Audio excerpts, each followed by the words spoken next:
ఏంట్రా అడిగితే ఏం చెప్పకుండా అలా చూస్తున్నావు? అంటే అది అయినా వాడిని అడిగితే వాడేం చెప్తాడు కానీ నేను చెప్తా విను.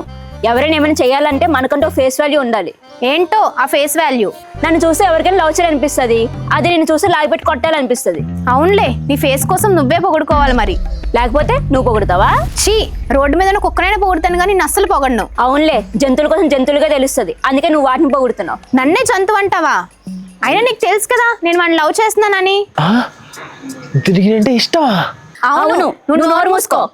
నీకు కూడా చెప్పా కదా నాకు వాడు అంటే ఇష్టమని. దీనికి కూడా అంటే ఇష్టమా? అవును, నువ్వు నోరు మూసుకో.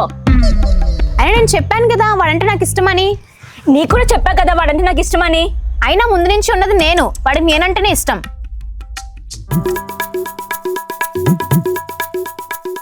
ఇదేంటి ఇద్దరు పిచ్చుకుక్కల కన్నా దారుణంగా తిట్టుకుంటున్నారు? సరే అదంతా కాదు, మనలో మనం ఎందుకు గొడవడం? నీకు వాడు అంటే ఇష్టం, నాకు కూడా వాడు అంటే ఇష్టం. వాడికి వెళ్ళి అడుగుదాం వాడికి ఎవరంటే ఇష్టం అని. సరే పద, వాడిని అడుగుదాం. రే, నీకెవరంటే ఇష్టం రా? చెప్పురా, నీకు ఎవరంటే ఇష్టం? అంటే ఇప్పుడే చెప్పాలా? అవును, ఇప్పుడే చెప్పాలి. నాకు మీ ఇద్దరిలో ఎవరిష్టం అంటే చెప్పురా. చెప్పాలంటే నాకు మీ ఇద్దరిలో ఎవరు ఇష్టం లేదు. నన్ను వదిలేండి బాబోయ్.